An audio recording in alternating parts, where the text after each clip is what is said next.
안녕하세요. 저는 40대 초반 여자입니다. 얼마 전에 가족들과 외식을 하려고 음식점 건물로 들어가려던 도중 길 건너편에서 지나가는 동서를 본 적이 있었는데요. 본인이 선택한 삶에 대해 후회하고 있는 얼굴로 걸어가고 있는 모습을 보니 참 안타까웠습니다. 한순간에 남이 되어버린 동서는 서방님과 결혼을 하고 눈에 거슬리는 행동을 정말 많이 했었는데요. 어느 정도는 참고 넘어가려 했었지만 하는 행동들이 제 속을 뒤집어 놓을 만큼 매번 시집 모임 때마다 온갖 꾀를 부리며 저에게 정말 많은 스트레스를 주고 있었어요. 한 가족의 구성원이 되었으면 서로 도와가며 해야 되는데 동서는 날이 가면 갈수록 점점 더 지나친 모습을 보여주었죠. 그렇다고 손이 사람인 제가 동서가 좀 더 안 움직인다고 그걸로 꼬투리를 잡으면 시댁 식구들이 되려 저를 속 좁다고 안 좋은 시선으로 볼까봐 이러지도 저러지도 못하는 상태로 속만 끓고 있었습니다. 이런 감정 상태가 다른 가족들은 모르고 저만 느끼고 있었기 때문에 그게 더 화가 치밀었어요. 아무래도 시부모님께서는 동서가 식구로 들어온 지 얼마 되지 않아서 적응 기간이라 생각하며 여러 가지로 이해하려는 게 보였어요. 그런데 어느 날 시집 모임 있을 때 저는 시댁에 일찍 도착해 시모와 여러 가지 음식들을 준비하고 있었는데 동서 내외가 거의 준비가 끝나갈 때쯤 시댁에 들어왔어요.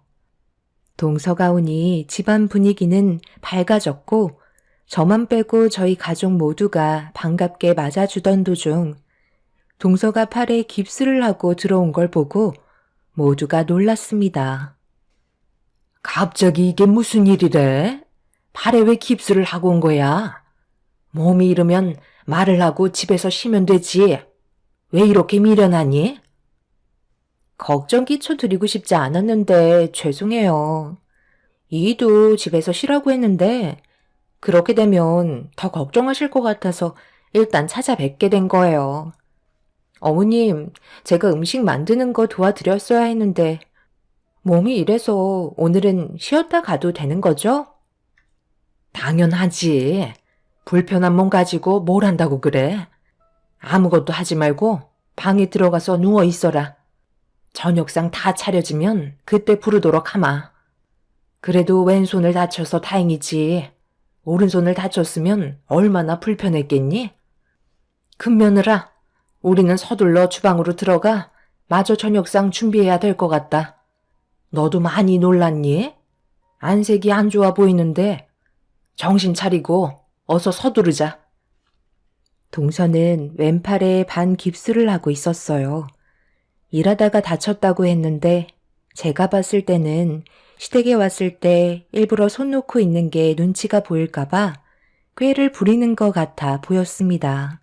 저는 느낌적으로 알고 있었지만 가족 모두가 동서의 행동에 조금도 의심 없이 속고 있었죠. 어떻게든 집안일에 손 하나 까딱하지 않으려는 게 눈에 보였지만 괜히 이런 문제로 좋은 분위기를 망치고 싶지 않았어요. 저 혼자만 모른 척하고 넘어가면 되는 걸 괜히 걸고 넘어져서 오래간만에 가족 모두가 모인 자리를 안 좋은 상황으로 만드는 건 저도 원하는 게 아니었습니다. 그렇게 시모를 도와 저녁 준비를 끝낸 뒤 가족들 모두 한자리에 모여 식사를 하게 됐는데 동서에게 관심이 쏠리다 보니 맛 좋은 음식들은 전부 다 동서 쪽으로 몰려 있었네요. 그 모습을 보는데 만약 제가 깁스를 했다면 시모에게 잔소리를 듣게 될 게 뻔했었죠. 뒤에서 잡일을 도와줄 사람이 다쳤으니 얼마나 짜증이 나시겠어요. 그래서 저는 동서처럼 그런 행동을 쉽게 할 수 없었습니다. 형님, 오늘 정말 고생 많으셨어요. 제가 도와드렸어야 했는데 보시다시피 팔이 이래서 도움이 되지 못했네요. 아픈 사람 두고 어떻게 일을 시킬 수 있겠어? 어머님이랑 맛있는 거 많이 했으니까 많이 먹고 하루빨리 몸이 좋아지길 바래. 너는 걱정된다는 애가 얼굴 표정이 그게 뭐니? 막내 며느리가 다쳐서 혼자 일한 게 불만인 것처럼 보인다. 제가 왜 기분이 안 좋겠어요. 지금도 걱정을 많이 하고 있는걸요. 살다 보면 예상치 못하게 다치는 경우가 많잖아요. 그럼 표정 좀 풀고 막내 며느리 밥그릇이 비어있잖니? 가서 밥 좀 퍼와라. 네가 말 안 해도 불만 가지고 있는 거 다 티난다. 어머님, 그만하세요. 제가 다친 게 잘못이죠. 형님은 아무 잘못 없어요. 이러면 제가 더 불편해진다고요. 동서는 자기 때문에 분위기가 안 좋아진 것 같다며 눈물이 맺히는 연기를 하고 있었습니다. 그 모습을 보고 있는데 너무 어이가 없어서 속으로 웃음밖엔 안 나왔어요. 그렇게 저녁 식사가 끝이 나고 동서내외는 후식까지 전부 다 챙겨 먹은 뒤 배가 불렀는지 방으로 쏙 들어가 나오지 않았습니다. 매번 시댁에 올 때마다 변명거리 하나 만들어서 시집 모임 때 온갖 꾀부리며 식사가 끝나고 설거지까지 전부 다 제 몫으로 돌아왔었어요. 누군가는 해야 되는데 그렇다고 시모가 설거지 하시는 것도 눈치가 보이기 때문에 어쩔 수 없이 제가 해야만 했었죠. 이런 상황들이 답답해서 더 이상 저도 두 눈 뜨고 당하고만 있을 수는 없을 것 같아 남편에게 그동안 쌓여있던 고민거리를 털어놓게 되었습니다. 재수 씨가 지금 깁스를 하고 있는 게 집안일 하기 싫어서 꾀를 부리고 있는 거라고? 그럼 팔에 문제가 없다는 거네? 그렇다니까. 남자들이야 집안일에 대해 관심이 없으니 신경도 안 쓰고 있는 거지. 그러니 동서의 행동이 눈에 보이지 않는 거라고. 내가 확실하게 알 수 있는데 동서가 오늘 음식하고 싶지 않아서 서방님이랑 짜고 반 깁스하고 온 거야. 설마 그렇게까지 했겠어? 그리고 동생이 형을 속인다고? 만약 들키기라도 하면 그땐 뼈도 못 추릴 텐데? 내가 모임 있을 때마다 동서가 깨부리면서 빠지려는 행동들을 유심히 봐왔잖아. 여자의 촉은 무서운 거야. 이번에도 확실하다니까. 밥은 먹어야 하니까 오른팔이 아닌 왼팔을 다쳤잖아. 증거가 없을 뿐이지 동서의 몸 상태는 지극히 정상일걸? 당신한테 이런 말 하는 것도 입 아픈 일이긴 한데 어머님이 나를 점점 더 안 좋게 보시는 것 같아서 이렇게 가다가는 정말 더 큰 문제가 생길까봐 앞으로는 이런 일 없게 하려고 당신한테 도와달라고 하는 거니까 나 좀 믿어주고 내 부탁 좀 들어줘. 동서의 진짜 모습을 내가 보여주도록 할게. 당신도 이젠 알 필요가 있을 것 같아. 그런데 그건 어디까지나 당신 추측인 거잖아. 괜히 일만 더 커지는 건 아닌지 모르겠다. 뭘 어떻게 도와주면 되는데? 남편은 제 말을 묵묵히 듣고 있더니 많이 당황스러워 하고 있었어요. 여우 같은 동서의 행동에 다들 속고만 있었으니 남편도 제 말에 신뢰를 하지 못하고 있었습니다. 그래도 아내인 제가 도와달라는 말에 적극적인 모습을 보여줬습니다. 방 안에서 나오지 않는 동서내외를 밖으로 불러들이고 제가 방 안에 녹음기를 하나 설치하는 걸로 계획을 잡았어요. 남편은 어려운 부탁은 아니라서 그런지 바로 자리에서 일어나 동서내외를 거실로 잠깐 불렀습니다. 저는 그 사이 동서내외의 방에 들어가 녹음기를 설치를 한 뒤에 다시 방으로 들어왔고 간단하게 대화를 끝낸 동서내외는 다시 방으로 들어가게 되었죠. 서방님과 동서가 주고받고 있는 대화만 들어봐도 충분히 증거가 될 만한 게 나을 것 같았습니다. 남편은 걱정을 하고 있었지만 저는 확신에 차 있는 상태였죠. 그렇게 다음 날이 되었고 모두가 함께 모여 아침을 먹고 있을 때 화장실을 가는 척 하면서 동서내외의 방에 들어가 전날에 설치했던 녹음기를 회수해서 화장실로 급하게 들어갔습니다. 그리고 이어폰을 연결해서 숨죽이며 동서내외의 대화 소리를 듣고 있었네요. 나 이번만 당신 도와주는 거야. 더 이상은 나도 못하겠어. 우리 가족들 속이는 것도 한두 번이지. 아까 형수님 표정을 보는데 다 알고 계신 것 같았다고. 괜히 큰일 만들고 싶지 않아서 참고 있는 것 같았어. 형수님이 그래도 착하시니까 넘어가는 거지. 어느 정도 성격이 있는 분이었으면 100% 밥상 엎었을 거야. 우리 부모님이 아무리 당신 아껴준다 해도 어느 정도 선이라는 게 있는 거야. 한두 번은 그럴 수 있지만 이런 식으로 계속해서 반복하면 꼬리가 밟히는 법이야. 그래서 뭐 어쩌라고. 나보고 앞치마 두르라는 말이야? 당신은 내가 주방에서 일을 했으면 좋겠어? 한 번 하기 시작하면 당연하게 생각하고 점점 더 많은 것들을 요구하실 거라고. 내가 손 아랫사람이니 형님이 하기 싫은 건 무조건 나한테 시키겠지. 내가 그 꼴을 어떻게 봐? 어차피 얼굴 자주 보는 것도 아닌데 사람 앞일 아무도 모르잖아? 갑자기 몸에 문제가 생겼다는데 뭐라고 그럴 거야? 병원이라도 가서 진찰을 받아보게 할 거야? 안다고 해도 그런 식으로 행동하는 게 오히려 힘 빠지고 집안 분위기 망치는 꼴이니까 그냥 가만히 있는 거 나도 알고 있다고. 그래서 내가 그 점을 이용하는 거야. 어차피 아버님 댁에 며칠 있다 가는 건데 서로 웃으면서 지내면 좋잖아? 이런 식으로 계속해서 반복되다 보면 세뇌가 돼서 결국 당연하게 생각하고 나한테 기대도 하지 않을 거라고. 그럼 나는 당신이랑 결혼 생활하는 동안 편하게 아버님 댁에 오면 되는 거지. 당신은 그냥 내 옆에서 장단이나 맞춰줘. 멍청하면 몸이 고생한다는 말이 있잖아? 이래서 사람은 야가야 하는 거라니까. 그리고 이런 말을 꼭 여기서 해야 돼? 가족 중에 누구 하나라도 듣는 날에는 정말 골치 아파진다는 거 몰라? 앞으로 당신도 말 조심해줘. 동서내외가 나누고 있는 대화에 솔직히 엄청난 충격을 받은 상태였어요. 제가 녹음한 증거물을 당장이라도 가족 모두가 모인 상황에서 풀어놓는다면 걷잡을 수 없을 만큼 심각한 상황을 가져올 게 확실했어요.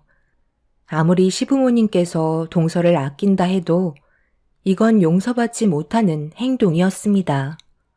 모든 걸 확인한 뒤에 다시 자리로 돌아왔고 최대한 아무렇지도 않은 척 행동을 하면서 현재의 분위기를 살폈습니다.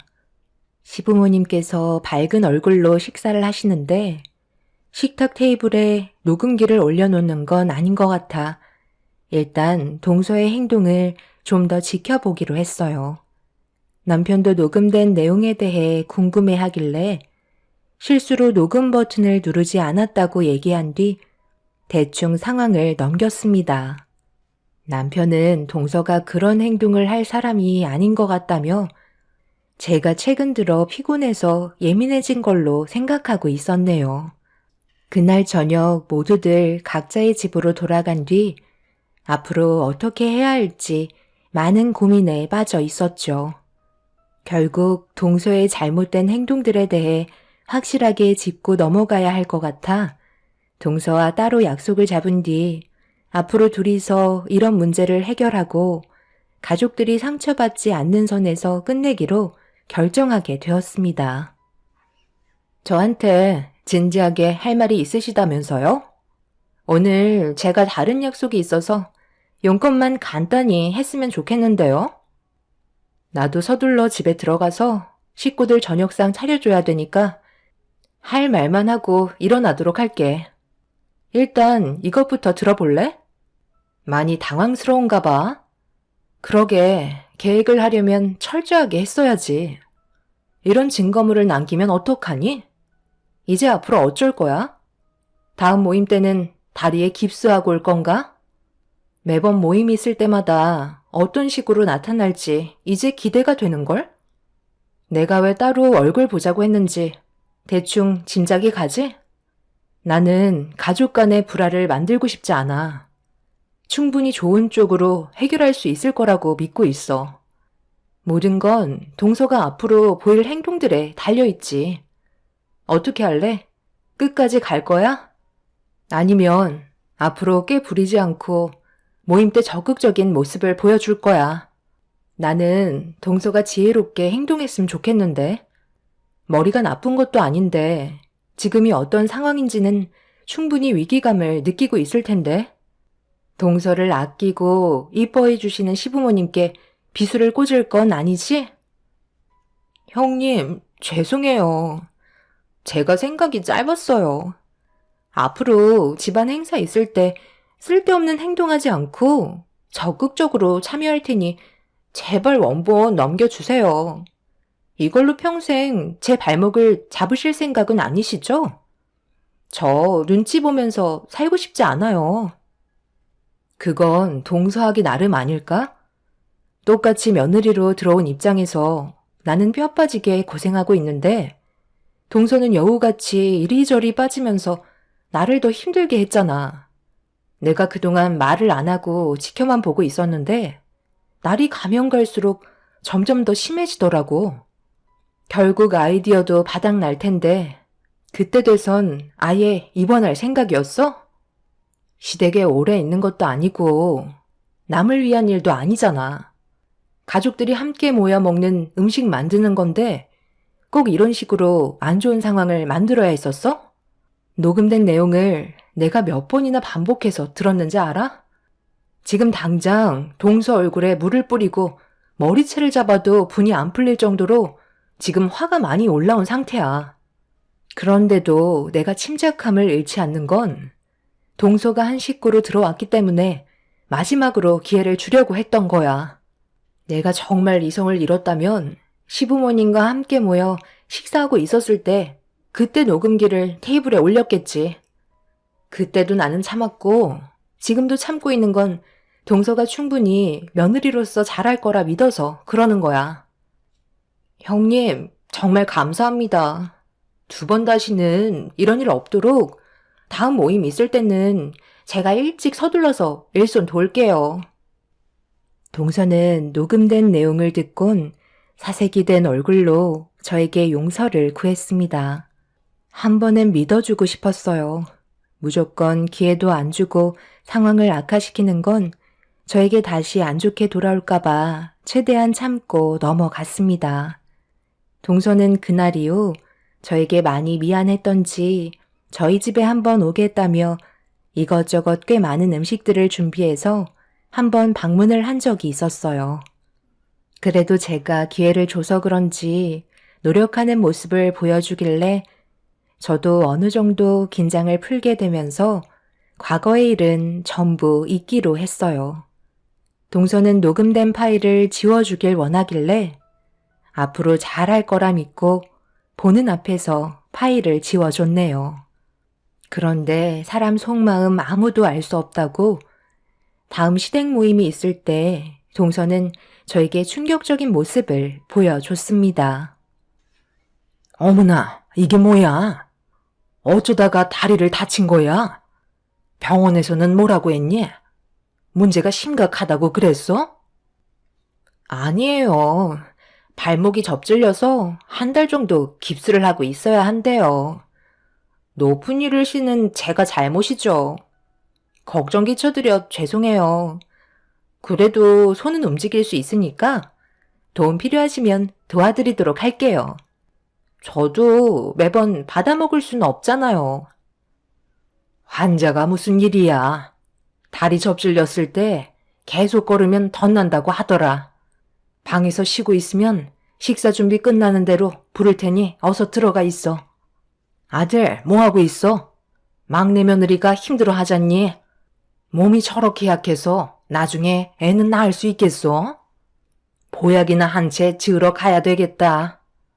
건강이 우선인데 날이 가면 갈수록 아픈 곳이 점점 많아지는 것 같아 걱정이야. 동서는 저에게 했던 말들이 전부 거짓이었다는 걸 알 수 있는 상황이었어요. 저번에 제가 얘기했던 걸 그대로 실행에 옮기고 있었죠.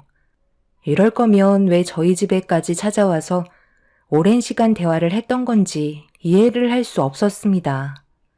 화가 머리끝까지 올라온 상태에서 동서를 노려보고 있는데 시모가 그런 제 모습을 보곤 또다시 화를 내기 시작하셨어요. 막내 며느리가 몸이 약해서 쉴 수밖에 없는 상황인데 그거 가지고 불만을 가진다며 되려 저에게 더 큰 목소리로 화를 내셨습니다. 제가 기회를 줬을 때는 다시 잘해보자는 뜻에서 용서를 해준 건데 동서는 그런 저에게 조금도 미안한 감정을 가지지 않고 있었다는 걸 확인할 수 있었죠. 오로지 목적은 제가 가지고 있던 녹음된 파일이었어요. 사람을 함부로 믿지 말라고 어렸을 적부터 저희 부모님께서 입이 닳도록 말씀하셨는데 그제서야 부모님의 말이 피부로 와 닿았습니다. 동서내외는 방에 들어가서 나오지 않았고 저는 어김없이 주방에서 시모가 시키는 대로 음식 준비를 하고 있었어요. 너무 큰 충격과 배신감에 좀처럼 화가 가라앉지 않았죠. 그래서 밥때가 되자 방에서 슬슬 기어 나오는 동서내외를 보고 서방님한테 동서와 단둘이 대화하고 싶다며 동서를 다시 방으로 들여보낸 뒤 문을 걸어 잠갔습니다. 지금 뭐 하자는 거야? 이러려고 녹음된 파일을 지워달라고 했던 거니? 정말 이렇게까지는 안 봤는데 너무하다고 생각되지 않아? 뭐가 너무한데요? 저 없을 때 방에 몰래 들어와서 남의 사생활을 녹음한 형님도 잘한 건 없는데요? 저는 가만히 있을 것 같아요. 저도 받은 만큼 돌려주는 성격이라 호락호락하지 않다는 걸 확실하게 보여주려 했을 뿐이에요. 그래서 앞으로도 계속 이런 식으로 행동하겠다는 거네. 내가 무슨 일을 저질러도 모든 걸 감수할 수 있다는 거지? 제가 형님을 두려워할 이유가 있을까요? 전부 다 내 편이지 형님 편은 한 사람도 없잖아요. 아주버님까지 형님보다 저를 더 믿어주지 않나요? 이 집에서 오랫동안 머물러 있으시려면 그냥 지금처럼 묵묵히 하시던 일 하세요. 끝까지 가보자는 건데 지금의 결정을 언젠가 땅을 치며 후회할 날이 찾아올 거야. 그때 돼서 무릎 꿇고 울며불며 빌어봤자 소용없다는 거 확실하게 머릿속에 각인시켜 놓고 살아야 할 거야. 내 말 무슨 뜻인지 알지? 그게 아마 조만간이 될 것 같다. 제가 봤을 때 형님이 제 앞에 무릎을 꿇고 용서해달라고 애원할 것 같은데요? 누가 이기는지 한번 보자고요. 동서는 되려 저를 더 무시하면서 목소리를 높이고 있었습니다. 동서와 제가 방에서 나오지 않자 시부모님께서 방 안에서 무슨 대화를 그리 오래 하냐며 서둘러 저녁 먹자고 동서와 저를 부르셨어요. 당장 머리채를 잡아 뜯고 싶었지만 저에게 다시 한번 기회가 올 때까지 참고 넘어갈 수밖에 없었죠. 그렇게 시댁에서 동서에게 받은 배신과 상처를 기억하면서 또 다른 계획을 준비하기 시작했고 그렇게 시간이 지나 일적인 문제로 종합무역센터를 방문을 했는데 그곳에서 저와 같은 직종에서 일을 하고 있는 동서를 만나게 되었어요. 제가 무역센터에 올 거라고 전혀 예상하지 못했는지 저와 마주치자마자 당황해하고 있었어요. 그리고 멀리에서 저를 부르며 다가온 변호사가 동서 앞에 서는 순간 또 다른 계획이 시작되었습니다. 동서는 함께 일하는 직원 동료들 앞에서 망신을 당하고 싶지 않았는지 제 팔을 잡고 급하게 비상계단으로 데려갔어요. 이미 엎질러진 물이었는데 무엇을 바로잡으려는 건지 전혀 이해할 수 없었습니다. 동서가 이렇게까지 행동할 줄 몰랐는데 내 집에 와서 이런 계획까지 세웠을 줄 정말 상상도 못했었네. 오늘 내가 여기에 올 줄 몰랐던 거야? 회사만 다를 뿐이지 같은 직종에서 근무하고 있잖아? 동서는 그 회사에 들어간 지 얼마 되지 않았다며? 그러니 많은 관심을 받고 싶었겠지. 나는 오늘 무역센터에 굳이 참석 안 해도 되는데 동서가 오늘 무역센터에 참석한다길래 내가 이 좋은 구경을 놓칠 순 없잖아? 아무리 내가 만든 디자인이 탐이 난다 해도 내 작업방 좀 구경한다고 했을 때 건들지 말았어야지. 안 그래? 동서가 작업방에서 한 행동들 전부 다 방에 설치한 CCTV에 아주 선명하게 찍혔어.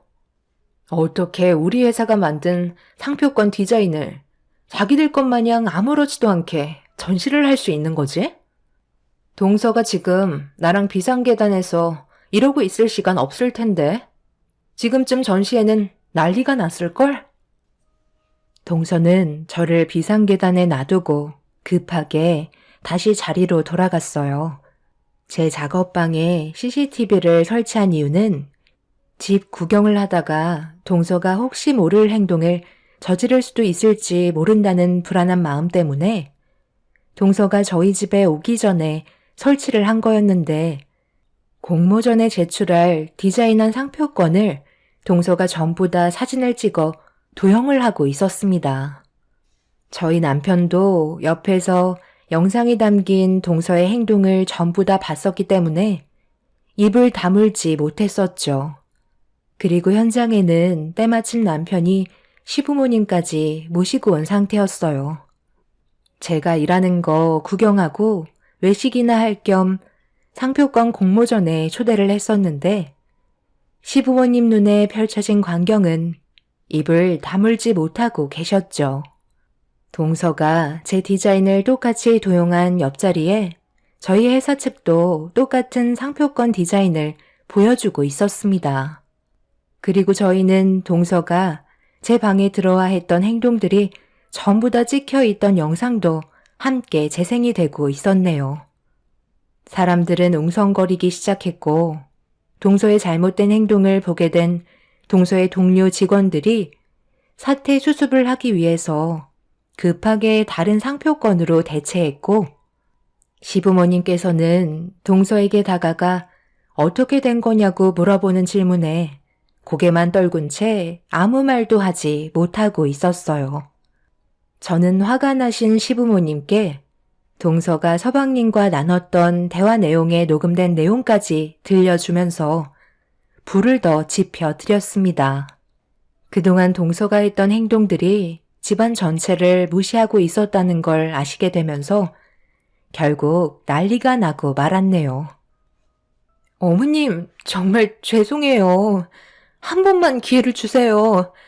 이렇게까지 하고 싶지 않았는데 녹음된 파일로 저를 억압하길래 저도 똑같이 해주고 싶어서 형님이 디자인한 상표권을 제가 도용한 것뿐이었어요. 분명 이번 연도에는 공모전에 참석하지 않을 거라고 해서 제가 골탕 좀 먹이려고 했을 뿐이에요. 정말 죄송해요. 잠깐의 실수였어요. 용서해 주세요. 용서? 우리 집안 망신 다 시켜놓고 지금 용서라는 말이 나오니? 네가 한 행동이 얼마나 심각한지 모르는 거야? 우리를 그동안 어떻게 봤으면 표정 하나 안 바뀌고 연기를 할 수가 있어? 거기에다가 첫째가 힘들게 일해서 얻은 결과물까지 훔쳐갔으면서 용서를 바라는 거야? 너는 오늘 이 시간 이후부터 우리 가족이 아니니까 내 아들과 당장 이혼해라. 동서는 무릎을 꿇고 울며 불며 용서를 구했지만 아무도 동서의 편이 되어주지 않았어요. 동서는 서방님의 바지자락을 붙잡으면서 시부모님 좀 설득해달라고 했지만 서방님은 동서를 뿌리쳤습니다. 결국 동서는 상표법 침해죄로 법적 처벌을 받게 되었고 7년 이하의 징역 또는 1억 원 이하의 벌금형이 내려질 상황이었고 도용했다는 이유 하나만으로 500만 원의 벌금형을 받게 되었습니다.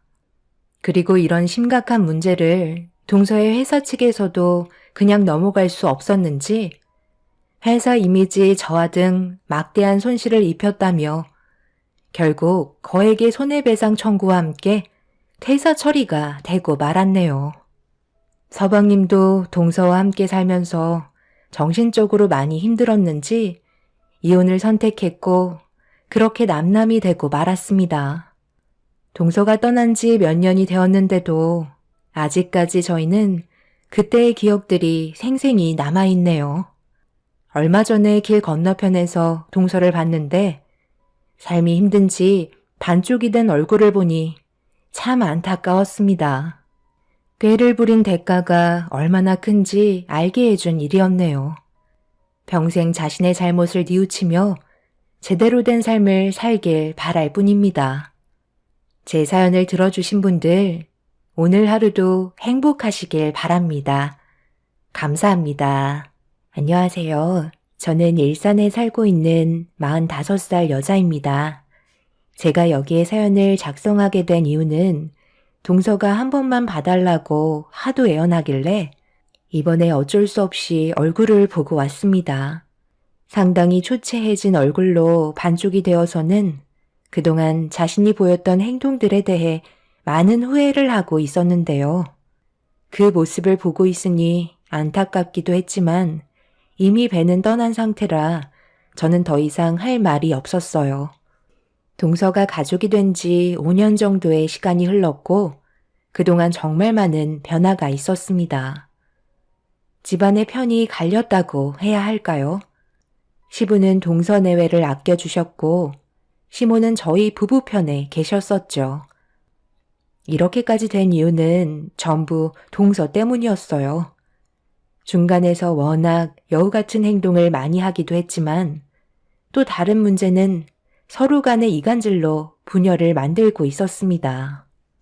동서가 처음에 결혼하겠다고 서방님과 인사드리러 왔을 때 시모와 시부의 의견 차이가 상당히 심했었어요. 저와 남편은 그 모습을 지켜볼 수밖에 없었죠. 시모는 동서의 눈빛과 몸에 배어있는 행동과 말투들이 집안에 좋은 영향을 끼치지 못할 것 같다는 의견을 내세웠지만 시부는 여자는 무조건 여우 같은 맛이 있어야 한다며 부침성도 좋고 욕심도 많아 보이는 게 집안의 분위기를 확 바꿔놓을 것 같다면서 시모와 정반대의 의견을 내세우셨어요. 저희 부부는 이 문제에 대해 괜히 끼어들었다가 안 좋은 말만 듣게 될지 몰라 지켜볼 수밖에 없었죠. 시부와 시모의 팽팽한 의견 차이는 좀처럼 좁혀지지 않았지만 서방님의 결정이 제일 큰 영향을 가져왔기 때문에 결국 시모의 반대에도 불구하고 서방님은 동서와 결혼을 하게 되었습니다. 결혼 전에는 동서의 성격을 전부 다 알 수 없기에 저희도 지켜볼 수밖에 없었어요. 시모는 분명 여러 가지로 문제점들이 발생될 거라며 나중에 후회해도 모른다고 경고했지만 서방님은 시모의 말을 귀 기울여 듣지 않았습니다. 그리고 5년이 지나는 세월 동안 무수히 많은 일들이 있었고 서로가 받은 상처는 골마 터질 정도로 회복 불능 상태까지 오고 말았습니다. 동서가 들어오고 5년의 시간 동안 시부모님은 제가 그동안 봐왔던 분들이 아닐 정도로 서로에 대한 감정이 너무 안 좋아진 상태로 지내왔었어요. 다 죽어가는 양반이 입만 살아서는 아직까지도 정신을 못 차렸어? 언제까지 막내 며느리만 감싸고 돌 거야? 어떻게 된 게 당신은 멀쩡할 때나 지금이나 조금도 성격에 변화가 없어? 수발은 큰 며느리한테 다 들게 하면서 고맙다는 말 한마디 하지 않잖아. 끝까지 이런 식으로 나오면 편하게 눈 감을 수 있겠냐고. 며느리 사랑은 시아버지라는데 당신은 어떻게 된 게 막내 며느리만 죽어라 이뻐하고 큰 며느리는 찬밥 신세인데 똑같이 마음을 줘야 하는 거 아니냐고. 막내 며느리가 우리 식구가 된 지 5년 동안 한 게 뭐가 있어? 당신이 하도 감싸고 도니까 기만 살아서는 항상 당신 뒤에서 조종하고 있잖아. 이래서 내가 여우 같은 며느리를 두고 싶지 않다는 거야. 곰같이 푸근하면서 순박하고 둥글둥글한 성격을 가지고 있는 큰 며느리가 데리고 살기 훨씬 좋은 거라고. 여우 같은 막내 며느리는 어떻게 하면 빠져나갈지 잔머리만 굴리면서 위기가 올 것 같으면 당신 뒤에서 나오지 않는데 내 속이 그동안 얼마나 문드러졌는지 알아? 나랑 한평생 살아오는 동안 최근 5년이 제일 많이 싸운 거 당신도 모르는 거 아니지? 큰 며느리가 그깟 애교 좀 없으면 어때? 그건 당신 입장이지. 나는 다르다고 몇 번이나 얘기해? 며느리는 무조건 애교 많고 언제든 활력을 줄 수 있어야 한다고. 막내 며느리가 왔을 때는 내가 사는 맛이 나는데 큰 며느리는 그냥 일주일마다 집안 청소해주고 밥이나 차려주는 가정부로밖에 안 보여. 이러다 당신 정말 땅을 치고 후회하면 어쩌려고 그래? 그동안 함께했던 세월이 있으니까 그래도 불쌍해서 붙어있는 건데 이런 식으로 편가르면 당신 장례는 제대로 치러줄 것 같냐고. 어떻게 된 게 아픈 사람이 날이 가면 갈수록 입은 점점 더 살아나는 거야. 시부는 대장암 말기로 벌써 온몸에 전이가 퍼진 상태라 더 이상 손을 쓰기가 힘들 정도로 많이 안 좋으셨는데 남들이 봤을 때는 좀 말라 보일 뿐이지 전혀 아픈 사람처럼 보이지 않았습니다. 끝까지 기력이 남아 있으신 것도 정말 신기했었죠. 병원에서 더 이상의 치료는 힘들 것 같다며 처방해준 약을 받고 집에서 지내게 되었는데 도움이 필요한 시부는 모든 걸 당연시하게 생각하셨어요. 처음 대장암 사기 판정을 받으셨을 때는 이대로 세상을 떠날 수 없다며 온갖 치료를 다 해왔었지만 발버둥 칠수록 암세포는 도망가듯 다른 장기로 전이가 되고 있었습니다. 날이 가면 갈수록 현실을 받아들이셨고 시부는 어차피 세상을 떠날 거 막 나가시려고 작정이라도 하신 듯 더 심하게 난리를 치셨습니다. 집안 분위기가 안 좋아진 상태에서 뒤늦게 시댁에 도착한 동서내외는 조금도 미안하다는 표정 하나 없이 당연하게 생각하며 눈앞에 뻔히 보이는 저희 부부와 시모를 무시한 채 고개를 빳빳이 들고 시부가 쉬고 계신 방으로 들어갔습니다. 동서가 처음 며느리로 왔을 때는 그래도 인사는 했었는데 2년차가 되었을 때는 고개만 까딱거리더니 5년차가 되니 고개를 빳빳이 세우고 들어오는 모습은 정말 기가 찼었죠. 도대체 무슨 생각으로 이렇게까지 집안 분위기를 안 좋게 만드는지 정말 이해할 수 없었습니다. 그렇게 방에서 한참 동안 시부와 대화를 주고받던 동서는 거실에까지 들릴 정도로 시부에게 온갖 애교를 부리며 살살 녹이고 있었습니다. 시부는 며느리가 와서 집안이 살 것 같다며 제가 있을 때와는 반대되는 모습을 보여주셨죠.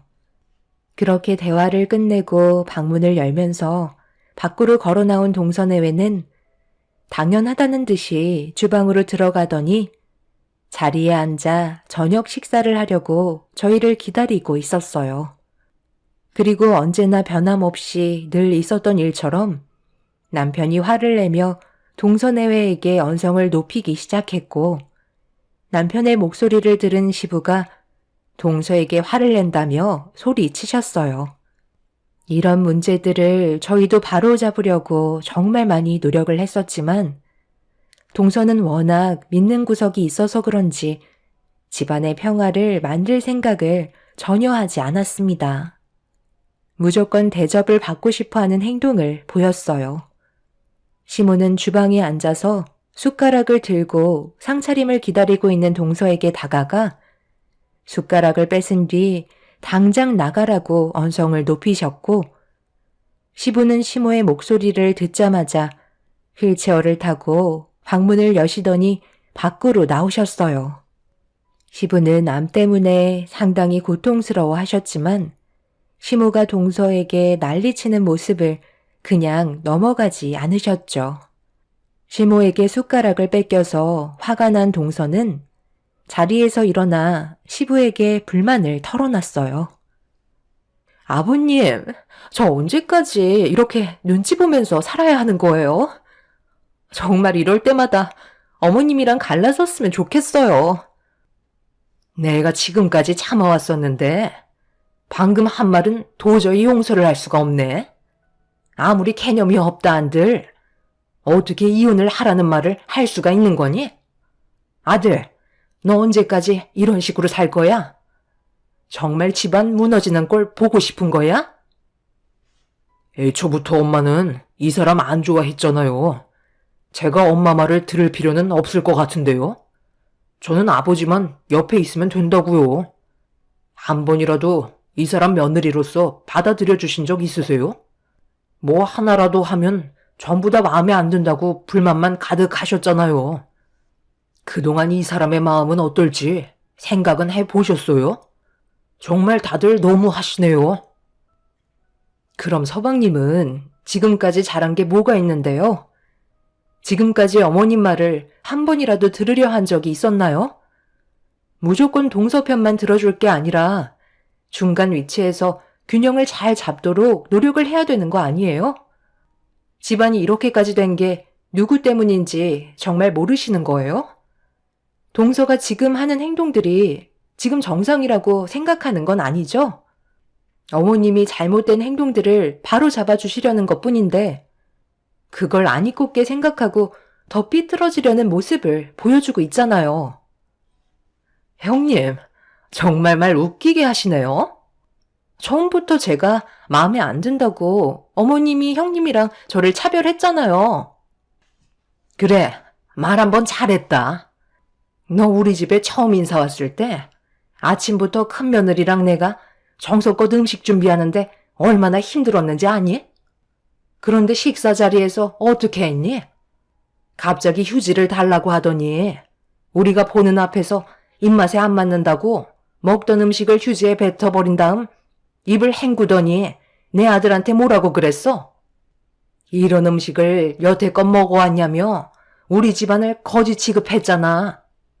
전날에 큰 며느리랑 좋은 것들로 장봐와서 정성을 쏟아서 만든 음식들 앞에서 그런 말을 한다는 자체가 기본이 안 되어 있는 거 아니니?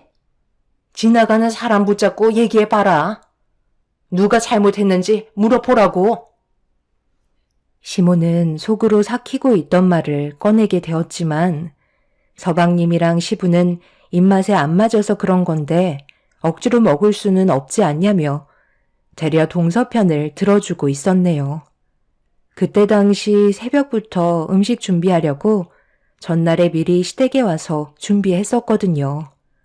시부는 예비 며느리 온다고 만든 음식을 먼저 드셔보더니 그 자리에서 혼자 밥상까지 차리셨으면서 동서가 입맛에 안 맞는다고 먹던 음식을 휴지에 싸서 버렸을 때 시부는 좀 전에 보여주셨던 모습과 전혀 다른 행동을 저희 앞에서 보이셨어요. 그럴 수 있다고 동서를 감싸고 도셨었죠. 서로가 처음 만나는 자리라면 최대한 조심할 줄 알아야 하는데 동서는 자기의 감정 상태를 거침없이 표현했고 그런 모습들을 지켜본 시모는 한 식구로 받아들이기에는 힘들 것 같다고 판단하셔서 결혼에 대해 반대를 하셨던 건데 동서와 시부는 시모의 의견을 묵살한 채 무조건 직진을 하셨어요.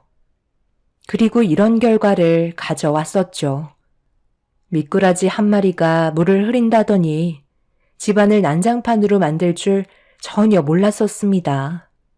그런데 시부 옆에 있던 동서가 이런 상황들이 짜증이 났는지 저한테 해선 안 될 말을 꺼냈고 너무 어이가 없어서 동서의 말을 맞받아치며 화를 내게 되었습니다. 하도 배가 고파서 대충 때우려고 했던 거지. 누가 이 집구석에서 맛없는 밥 먹고 싶은 줄 알아요? 그냥 밖에 나가서 편의점 도시락 하나 사 먹는 게 훨씬 더 낫겠어요. 형님이 한 음식이 얼마나 맛이 없는지 아마 본인은 모르실 거예요. 형님이 매번 만들어 오시는 반찬 솔직히 진짜 별로거든요. 월급 꼴랑 200 받아서 반찬값도 안 나오니 음식에 퀄리티가 있겠어요? 소도 아니고 여물만 먹는 게 말이 되냐고요. 차라리 제 빌딩에 와서 바닥이나 좀 닦고 몇 푼 더 벌어서 그걸로 고기 반찬도 좀 올리고 좀 하세요. 화장실 청소까지 해주면 돈 좀 더 드릴게요. 형님은 어차피 자존심 같은 것도 없잖아요. 집에서 부업도 하신다고 들었는데 그런 거 할 바엔 제 밑에서 일하는 게 훨씬 더 낫지 않겠어요? 언제까지 이런 질 떨어진 음식들을 봐야 하는 건지 모르겠네요. 다 먹고 살자고 하는 짓인데 그렇게 아껴서 삶이 좀 나아지셨어요? 보자 하니까 동서, 말이 너무 심한 거 아니야? 내가 다른 건 다 참아도 우리 집안 나 잡아보는 건 절대 못 참아. 그러는 동서는 얼마나 잘났길래? 개천에서 용난 주제에 지금 삶이 조금 윤택해졌다고 이런 식으로 손윗사람한테 함부로 대해? 돗대기 시장도 아니고 집안은 아수라장이 되고 말았습니다.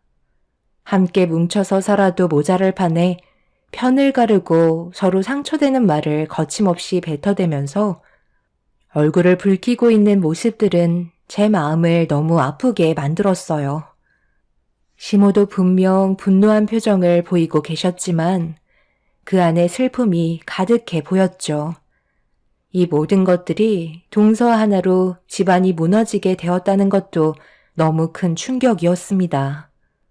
서로가 눈을 붉히며 한참 동안 싸우다 보니 어느새 지쳤는지 거친 숨소리만 집안을 가득 메우고 있었어요.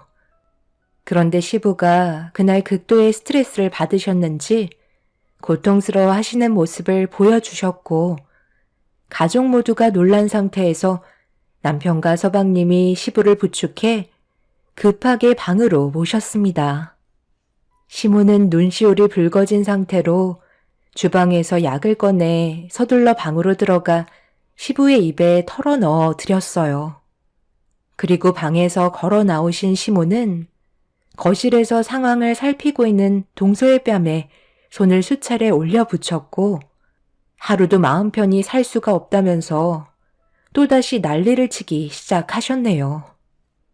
동서는 비명을 지르면서 시부를 불렀지만 많이 위중하신 상태라 더는 아무 말도 하지 못하고 계셨습니다.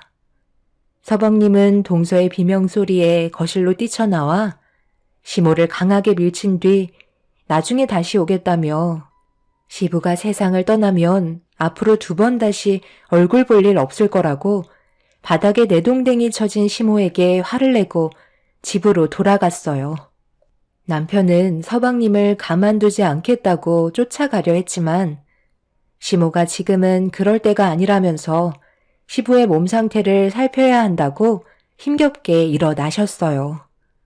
시모는 그래도 남편이라고 눈을 감고 거친 숨을 내쉬며 급격하게 악화되신 시부의 모습을 보면서 눈물을 흘리셨고 시부가 그동안 보였던 행동들에 대해 원망을 하셨습니다. 그렇게 동서가 오고 난 뒤부터 시부는 더 이상 일어나지 못하셨고 주어진 시간이 많지 않다는 걸 가족 모두 알 수 있었습니다. 아무리 서로 얼굴을 붉히며 물고 뜯어도 시부의 마지막 순간은 서로 최대한 조심하면서 아무 말도 하지 않고 있었죠. 그런데 대화조차 어려울 정도로 힘들어하고 계시던 시부와 개인적인 시간을 가지고 싶다며 동서내외는 저희 가족과 시모가 자리를 비켜주길 원했어요. 그동안 시부가 동서내외를 잘 해준 만큼 떠나보내드리는 걸 받아들이기 힘들었는지 괴로워하며 눈물을 보이고 있었습니다. 저희는 그런 모습을 보고 잠시 자리를 비켜주었어요. 그런데 한 20분 정도 흘렀을 때 갑자기 동서가 짜증 섞인 말투로 시부에게 화를 내고 있는 목소리가 들렸어요.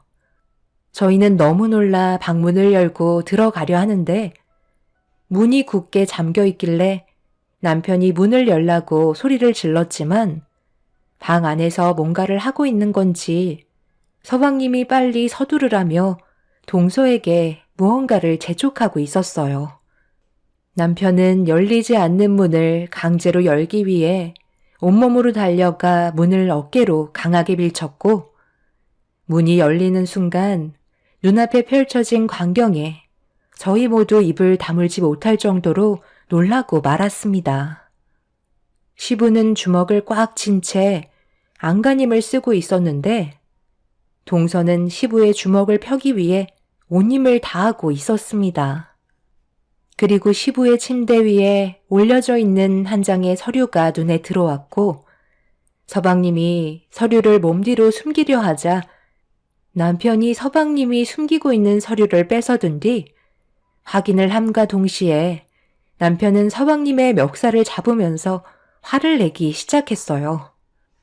시모는 바닥에 떨어져 있는 서류들을 확인하시더니 온몸을 부들부들 떨면서 고개를 떨군 채 들지 못하고 있는 동서에게 다가가 머리채를 잡으며 네가 인간이냐고 화를 내셨습니다. 이거 놓으세요. 아버님이 저와 약속했었다고요. 그런데 갑자기 눈을 감으시려고 하시면 저한테 주시겠다고 하신 건 전부 물거품이 되는 거잖아요. 그 서류 주세요. 그건 제 거라고요. 아버님, 정신 차리세요. 저한테 주기로 하셨잖아요. 오늘 이 시간부로 너는 내 아들이 아니고 너도 내 며느리가 아니다. 지금 어떤 상황인지 알면서 너희는 온통 시애비가 가지고 있는 재산들이 탐이 나서 이런 서류들을 준비하고 있었어? 이런다고 모든 게 너희들께 될 거라고 생각한 거야? 아버님이 주신다고 약속하셨거든요. 그래서 뒷말 나오기 전에 받으려고 유서와 서류 준비해서 온 건데 아버님이 글쎄 손을 안 펴시잖아요. 지장을 찍어야 법적인 효력이 있는 건데 무슨 이유 때문인진 몰라도 숨을 헐떡거리시면서도 주먹은 절대 펴지 않았다고요. 곧 있으면 세상 떠날 노인네가 힘은 또 왜 이렇게 센 거야? 빨리 일어나셔서 저한테 전부 주겠다고 하셨던 약속 지키시라고요. 갈 땐 가시더라도 뒤처리는 깔끔하게 정리하고 가셔야 할 거 아니에요? 이제 그만 일어나세요. 시모는 동서를 거실 밖으로 끌어내었고 남편은 서방님을 밖으로 내쳤습니다. 바닥에 떨어져서 널브러져 있던 서류들은 단기간에 준비한 서류 같지는 않았어요. 분명 시부의 건강이 온전했을 때 미리 준비를 해놓은 서류들이었습니다. 하지만 무슨 이유 때문인지 모든 서류에는 시부의 지장이 찍혀 있지 않았었어요. 모든 걸 준비만 해 놓으시고 유서도 작성만 해 놓으신 채 결정적인 시부의 지장은 없었습니다. 아무래도 몸을 가누기 힘들 때 넘겨주시려고 계획을 하셨던 것 같아 보였어요. 그런데 이상한 점은 동서가 지장을 찍어달라고 했을 때 분명 정신은 잃지 않으셨기 때문에 충분히 해줄 수 있으셨을 텐데 시부는 주먹을 꽉 쥔 채 마지막까지 펴지 않으셨습니다. 제가 봤을 때 저희는 시부가 떠나는 거에 대해 진심으로 슬퍼하고 있었는데 정작 동서와 서방님은 눈앞에 보이는 재산에 눈이 멀어 슬퍼하기는커녕 서류에 지장을 강제로 찍게 하려는 모습들에 많은 실망을 하신 것 같아 보였어요. 그리고 이런 난리 속에 시부의 마지막 순간이 찾아왔고 결국 세상을 떠나게 되셨죠. 시모는 마지막 순간을 동서내외 때문에 못 봤다고 땅을 치며 오열을 하셨고 그 사이 동서내외는 급하게 집에서 도망을 쳤습니다. 그날 이후 시부의 장례가 진행이 되는 동안 동서내외는 단 한 번도 모습을 드러내지 않았어요. 장례식에 와봤자 분명 시모에게 머리채 잡힐 게 안 봐도 뻔했었죠. 동서가 가족들끼리 편을 가르고 지금까지 시부를 방패 삼아 왔었는데 정작 시부가 돌아가시니 동서는 아무것도 할 수가 없는 신세가 되어버렸고 저희 가족을 피해 다녔습니다. 하지만 시부가 세상을 떠나시고 모든 것들이 시모의 소유가 되면서 상황은 180도 달라지게 되었고 문을 열고 들어온 동서는 제가 자리에 앉아있는 모습을 보더니 사색이 된 얼굴로 당장 나가라며 화를 내길래 본관동 테이블 위에 있는 제 명패를 보여주었습니다. 여긴 제 자리인데 왜 형님이 앉아있는 거예요? 그 명패는 또 뭐고요? 이 사무실은 아버님이 저 사용하라고 주신 거라고요? 그런데 이거 어쩌지? 보다시피 어머님께서 이곳을 나보고 사용하라고 주셨거든. 얼마 전까지 동서 말대로 월급 200 받는 걸로 반찬값 하기 힘들었었는데 이 건물 소유주가 어머님한테 들어가고 나선 나도 이제 하고 싶은 사업을 해볼 수 있게 되었네. 여기가 동서한테 소유권이 되어 있는 것도 아니고 그동안 아버님이 그냥 무상으로 사용하게 해준 거라 동서는 아무것도 주장할 수 없더라고. 그리고 여기에 있던 직원들도 얼마나 막대했으면 불만이 머리끝까지 올라왔던데? 특별한 기술이 없어서 아르바이트 하다가 직원으로 채용해 준다는 말에 혹해서 들어왔는데 단 한 명도 정식 직원으로 채용해 주지 않았다며? 그래서 이번 기회에 나와 함께 일하기로 다시 계약서를 작성했어. 동서는 그냥 몸만 나가면 되는 거야. 법적으로 소송을 걸겠다는 쓸데없는 생각하지 마. 동서가 그동안 우리 가족한테 보였던 행동들과 아버님을 이용해서 재산을 갈취하려 했다는 증거들을 전부 다 가지고 있으니까 동서 때문에 아버님이 세상 떠났다고 하면 상황이 꽤 복잡해질걸? 아버님이 동서한테 건물을 넘겨주지도 않았는데 곧 주겠다는 말에 우리한테 했던 행동들은 절대 용서를 할 수가 없을 것 같다. 여기에 있는 동서 물건들은 전부 다 폐기시킬 테니까 원하지 않는다면 오늘 내로 싹 다 가져갔으면 좋겠어. 아버님이 나한테 이 빌딩을 주겠다고 했었는데 형님이 무슨 권한으로 나를 내치고 가져가겠다는 거야? 여긴 내 사무실이고 내 빌딩이라고. 절대 못 나가니까 법대로 해. 내가 가진 모든 것들 내가 넘겨줄 것 같아? 네가 아직도 정신을 못 차렸구나. 그건 너를 엄청 아끼던 그 인간이 있을 때나 하는 얘기지. 지금은 상황이 전부 달라졌잖아. 우리 집안에 속해 있는 모든 것들은 너한테 조금도 넘겨줄 수 없다. 이 빌딩은 내 큰아들과 며느리가 앞으로 관리하기로 했으니까 당장 여기서 나가라. 한 번만 더 내 앞에 나타났다간 아예 뼈도 못 추릴 줄 알아? 시모의 등장에 목소리를 높이던 동서는 꼬리를 내린 채 급하게 빌딩 밖으로 도망쳤어요.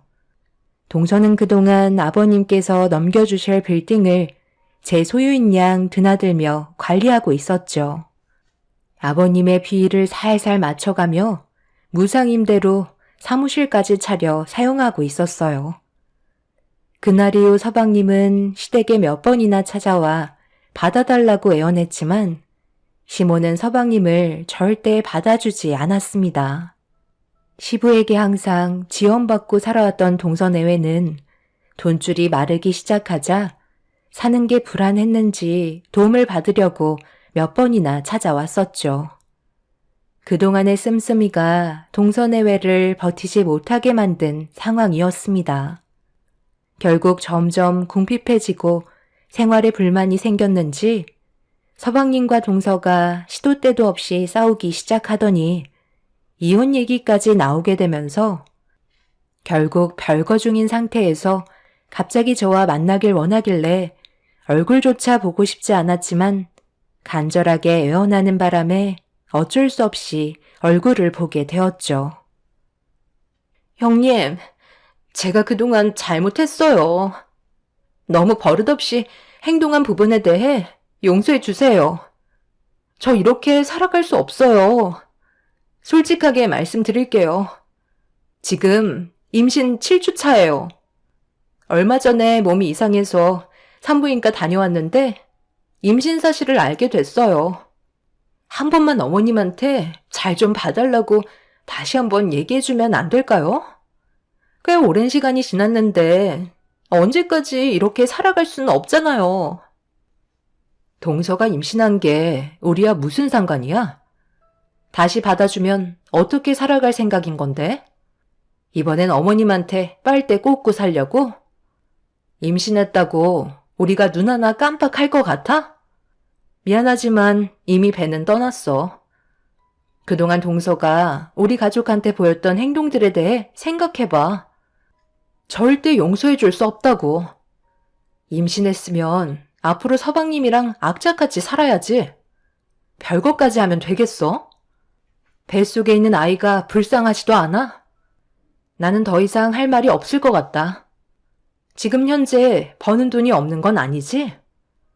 뱃속에 아이가 무럭무럭 자라야 할 텐데 돈벌이가 시원찮아서 반찬을 만들어 먹기 힘들면 내 빌딩 와서 바닥이나 좀 닦던지. 땀 흘려 일한 만큼 일당은 두둑히 챙겨주도록 할게. 생각 있으면 빌딩 관리소에 이력서 한 장 놓고 가. 동서는 자기 잘못에 대해 아직까지 전부 다 뉘우친 것 같아 보이지 않았어요. 저희가 겪은 아픔은 5년인데 동서는 아직 멀었다고 생각합니다. 시모의 마음이 언제 풀릴지 그건 저도 모르지만 지금 현재 저희 가족은 동서 내외를 절대 받아줄 마음이 없네요. 앞으로 자기들이 뭘 잘못했는지 뼈저리게 뉘우치며 살았으면 좋겠어요. 제 사연 들어주신 분들 얼마 남지 않은 올해 잘 마무리하시고 가족분들과 행복한 시간 많이 보내시길 바랍니다. 감사합니다. 안녕하세요. 저는 30대 후반 여자입니다. 이번에 저희 시댁 집안에서 한바탕 난리가 난 일이 있었는데요. 아직까지 서로의 잘잘못을 따지고 있어 여러분들은 어떤 생각을 가지고 계신지 궁금해서 이렇게 사연을 신청하게 되었습니다. 시숙과 형님은 저희 부부보다 좀 늦게 결혼을 했었는데요. 시숙과 남편은 시부모님과 함께 농사일을 하시고 형님은 동네 병원에서 정형외과 의사를 하고 있습니다. 처음에 두 분이 너무 다른 환경에서 살아왔는데 결혼하겠다고 찾아왔을 때 가족 모두가 충격에 빠졌었죠. 전혀 매칭이 안 되는 남녀였기 때문에 시부모님은 시숙의 말을 장난으로 받아들이고 계셨습니다. 의사 형님은 꽤 오랫동안 동네에서 의사 생활을 했던 터라 거의 모든 사람들이 형님을 알고 있었어요. 연세가 꽤 많으신 환자분들은 거의 다 형님 병원에 가서 치료를 받을 만큼 좋은 이미지를 가지고 있었습니다. 그런데 두 분이 결혼하겠다고 찾아왔을 때 그 누구도 둘 사이를 전혀 알아차리지 못해서 시부모님께서는 입을 다물지 못하셨어요. 남편과 저도 눈앞에 펼쳐진 광경을 믿기 어려웠죠. 그런데 알고 보니 시숙이 하우스 정비 일을 하다가 떨어지면서 병원에 입원을 한 적이 있었는데 그때 담당 의사가 형님이었고 시숙을 정성껏 치료해주는 그런 모습에 반해서 접근을 시도했었다는 말을 들을 수 있었습니다. 형님은 처음에 장난인 줄 알았지만 지속적으로 고백을 하면서 동네 사람들 몰래 몇 번 만나게 되었고 그런 상황들이 결혼까지 이어지게 된 거였어요. 사람 일은 한 치 앞도 모른다고 하잖아요. 농사일을 하는 시숙과 의사 형님이 결혼할 줄 정말 아무도 몰랐었죠. 시부모님은 동네에서도 꽤 알아주는 땅 부자셔서 결혼은 어렵지 않게 성사됐었어요. 시부가 재력은 의사 형님의 부모님께 인정받을 수 있을 만큼 무시할 수 없는 많은 재산을 가지고 계셨습니다. 저희 가족은 시부 가족끼리 떨어져서 지내는 걸 안 좋아하셔서 한 건물에서 같이 살고 있습니다. 남편도 시부모님의 농사일을 도왔기 때문에 분가하는 건 사실상 불가능했었어요. 할 수 있다면 어떻게든 하겠지만 이런 상황을 대비해 건물을 올리셨기 때문에 굳이 멀리 살 필요는 없다 생각했었죠. 1층은 시부모님께서 사용하시고 2층은 저희 부부가 생활하고 있었습니다. 그리고 3층은 시숙이 살면서 형님을 만나 결혼을 하고 같이 들어와 살았습니다. 그래도 방을 쪼개서 각자 사는 게 아닌 층마다 분리가 되어 있어서 그런지 크게 문제될 건 없었어요. 시부모님께서도 집에 들어오면 특별한 일 아니면 부르지 않으셔서 제가 스트레스 받는 일은 거의 없었습니다. 그런데 형님 네가 결혼하기 전에는 가족과의 분위기가 정말 좋았는데 형님이 한 식구가 되면서부터 점점 금이 가기 시작한다는 걸 느낀 적이 있었어요. 그건 형님이 임신을 하면서부터 가족의 관심이 형님 쪽으로 쏠리게 되었고 적지 않은 나이에 임신을 했던 터라 시부모님과 시숙은 상당히 예민해져 있는 상태였죠. 그리고 임신했다는 이유 하나만으로 대우를 받으려는 형님의 태도에 남편과 저는 불편하게 다가왔었죠. 그러다가 모두가 한자리에 모여 술자리를 가질 때 남편이 불만을 털어놓게 되었고 술이 들어가서 그런지 분위기는 순식간에 안 좋아졌습니다. 그런데 제 입장이 상당히 난처하더군요. 형, 내 말이 틀린 건 아니잖아. 결혼했다고 내가 언제 불만을 늘어놓은 적이 있었어? 어느 정도껏 해야지. 아무리 생각해봐도 이건 좀 심하니까 오늘 술 한잔 하면서 얘기하는 건데 그런 식으로 받아쳐야 되겠어? 형수님이 의사인 건 밖에서지 안에서까지 의사인 건 아니잖아. 집안에서는 그냥 한 가족일 뿐이야. 어느 정도 나이가 있으신 상태에서 임신을 했기 때문에 조심할 필요는 있지만 밤낮 가리지 않고 이 사람한테 전화해서는 뭐 먹고 싶으니까 만들어 달라고 하는 건 문제가 있는 거 아니야? 재수 씨가 음식 솜씨가 좋으니까 이 사람이 입맛에 맞는다고 해서 부탁 좀 한 건데 그게 그렇게 불만이었냐? 밖에서 사가지고 온 음식들이 입맛에 안 맞는다는데 가족으로서 해줄 수 있는 거잖아. 다른 것도 아니고 임신해서 부탁한 걸 가지고 분위기를 이런 식으로 만들어야 되겠어? 나중에 너나 재수 씨가 도움을 받을 일이 있으면 그땐 우리가 도와줄 수도 있는 건데 웃으면서 그냥 해주면 안 되는 거야?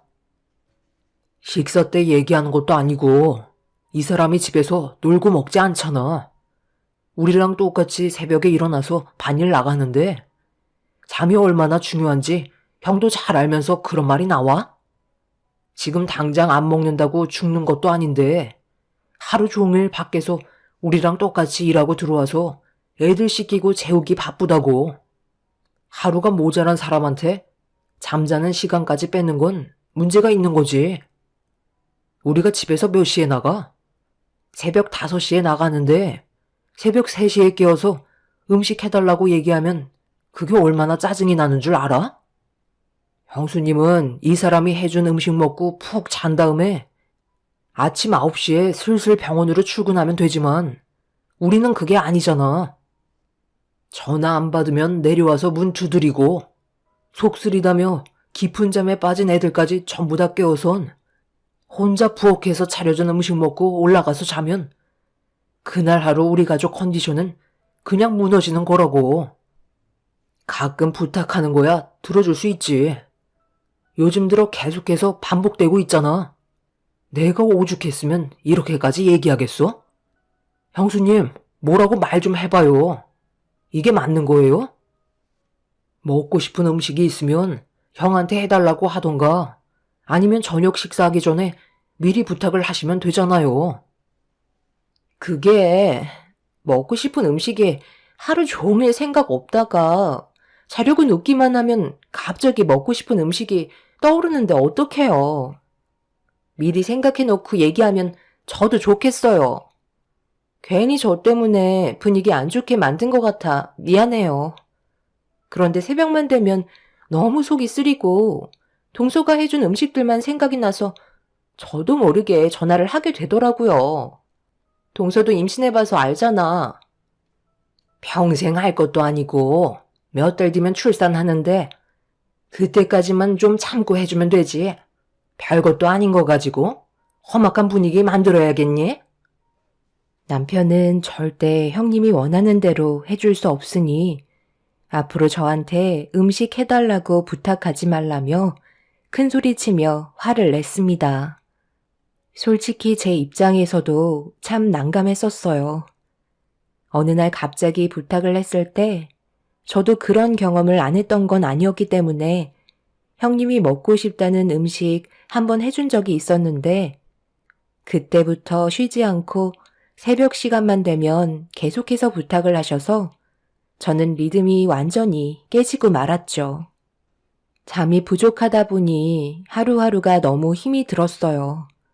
그래서 남편이 얘기하기 전에 제가 먼저 형님한테 체력적으로 많이 힘들다고 했지만 말로는 새벽에 전화하지 않겠다면서 결국 매번 전화를 해서 먹고 싶은 음식을 만들어 달라고 부탁을 했죠. 형님이 가족이 된 이후 처음으로 한 건물에서 살고 싶지 않다는 생각을 하게 될 만큼 형님의 행동은 저희 가족을 너무 힘들게 만들었어요.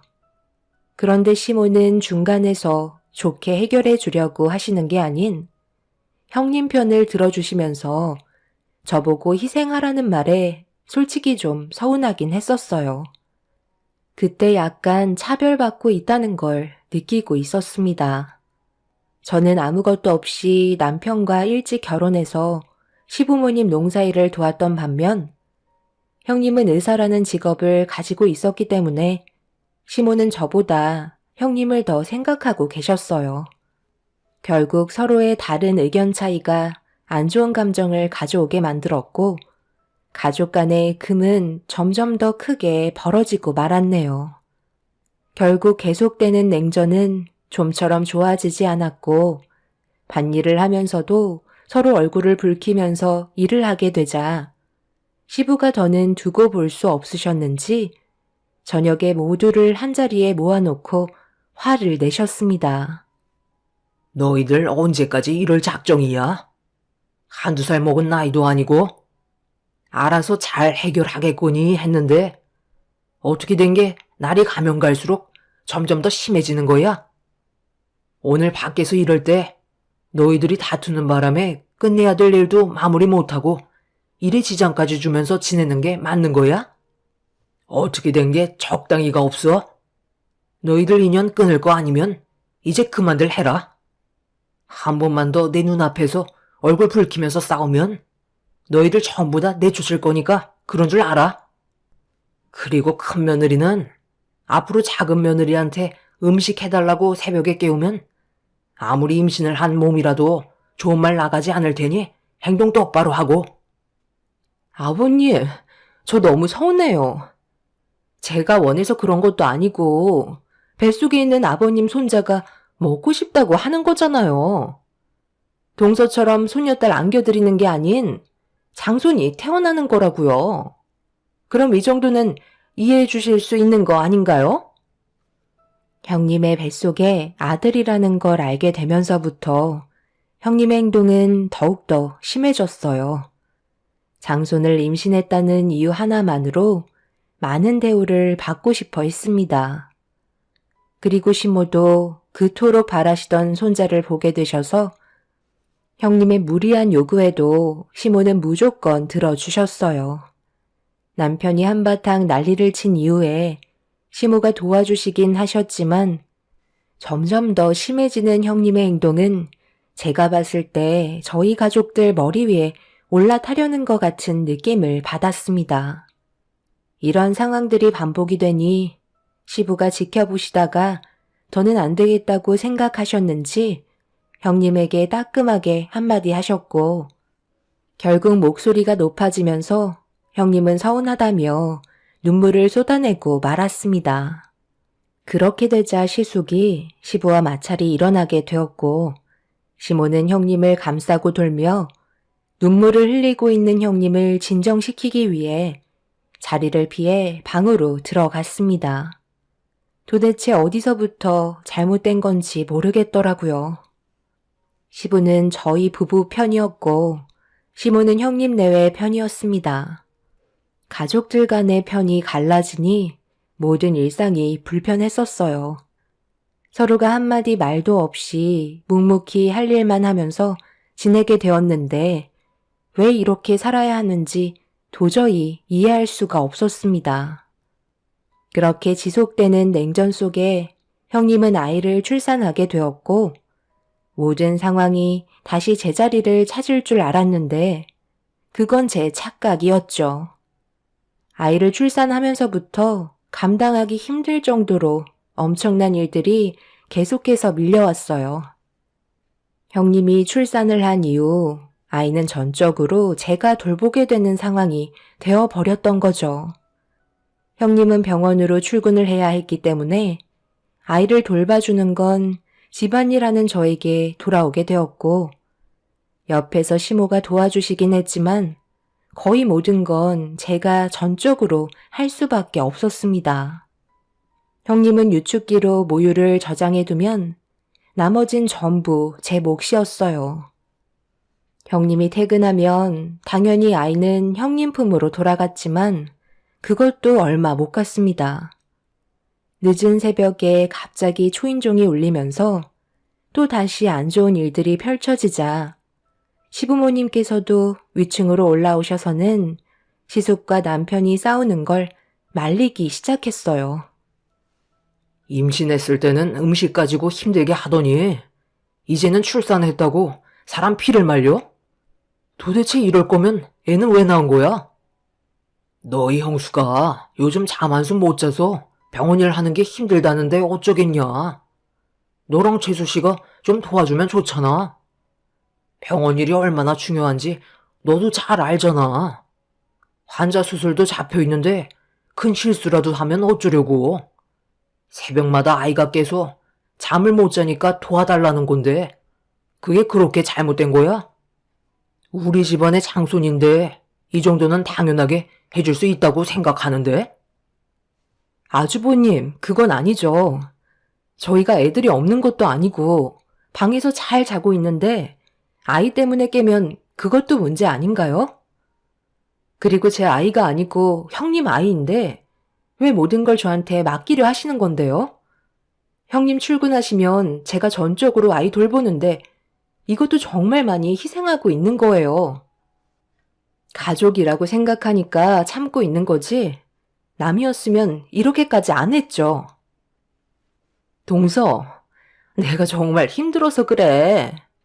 하루 이틀도 아니고 30분 간격으로 깨는데 정말 죽을 것 같다니까? 원래 애는 그렇게 키우는 거다. 막내 며느리 애도 아닌데 새벽에 잠도 못 자면서 돌봐주는 건 아닌 것 같다. 이게 지금 문제를 일으킬 정도로 큰일인 거니? 자기 자식 자기가 키우는 건 당연한 건데 첫째 너는 왜 자꾸 막내 며느리한테 손을 벌리려 드는 거야? 남이 보면 막내 며느리가 집안의 큰 며느리인 줄 알겠다. 껍데기만 의사 며느리면 뭐해? 할 줄 아는 게 하나도 없고 남한테만 의지하려는데 그래가지고 병원 일은 어떻게 해나가는지 모르겠다. 이제 그만들 하고 당장 올라가도록 해. 큰 며느리가 우리 집안의 가족이 된 이후로 한 번도 두 벌 뽑고 편히 잠을 잔 적이 없네. 이럴 거면 너희들 그냥 다른 집 알아봐서 따로 사는 게 오히려 좋을 것 같다. 큰 며느리가 들어오기 전에는 평화롭기만 했는데 어떻게 첫째 너 하나 들어왔다고 지금 집안 전체가 휘청거리고 말이 아니다. 제발 조용히 좀 살면 안 되겠니? 형님 내외와 저희 부부는 좀처럼 해결점을 찾지 못했어요. 시모는 제가 아이 돌보는 걸 반대하자 난리를 치셨고 분위기는 점점 더 험악해지더니 남편과 시숙이 시부모님 앞에서 막말을 주고받으며 결국 안 좋은 상황까지 몰아가고 말았죠. 형님의 행동은 전혀 이해할 수가 없었어요. 보통 뱃속에 있는 아이를 품에 안으면 모성애가 생기고 아무리 힘들어도 아이를 위해서 모든 걸 희생하는 게 거의 대부분 엄마의 역할인데 형님은 모성애도 없는지 태어난 아이를 짐스럽게만 느끼고 있었습니다. 결국 남편이 저녁에 아이 돌봐주는 걸 절대 반대하자 아이는 시모가 봐주시는 걸로 결정나게 되면서 험악해졌던 분위기는 어느 정도 진정시킬 수 있었습니다. 그런데 그날 이후 시모와 형님이 저를 대하는 태도의 온도가 상당히 차가워졌어요. 원하는 대로 움직이려 하지 않는 모습이 마음에 들지 않았는지 대놓고 차별을 두기 시작하셨어요.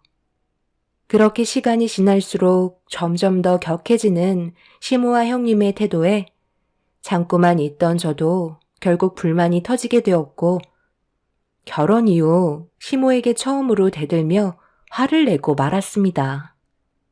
형님이 며느리로 들어온 날부터 정신적으로 너무 힘들었었는데 시모는 그런 저를 알아주려 하시는 것보다 그동안 제가 한 게 뭐가 있냐며 막말을 거침없이 뱉으시는 행동에 남편과 결혼 이후 정말 많이 노력했던 건 아무 소용이 없다는 걸 알게 되었죠. 상처를 많이 받은 만큼 제 입에서 나오는 단어도 거침이 없었습니다. 제가 지금까지 어머니 며느리로 들어와 살면서 불평불만 늘어놓은 적 있었나요? 고생한다는 말 한마디 들어본 적 없어도 정말 열심히 살아왔었는데 어떻게 며느리로 들어온 지 몇 년도 안 된 형님한테는 온갖 사랑을 다 주시면서 차별을 하실 수 있는 거죠? 그래요. 거기까지도 이해했어요. 그런데 먹을 거 앞에서 지금 애들 보고 먹지 말라고 손등을 내려치는 건 너무한 거 아닌가요? 왜 아무 말도 하지 않으세요? 어머님, 뭐라고 말씀 좀 해보세요. 집안에 장손이 태어났으니까 이제 손녀들은 쓸모없다 이건가요? 너무 먹으면 돼지밖에 터대겠니? 어렸을 적부터 몸매 관리에 신경을 써야 커서도 남자들한테 인기가 많은 거야.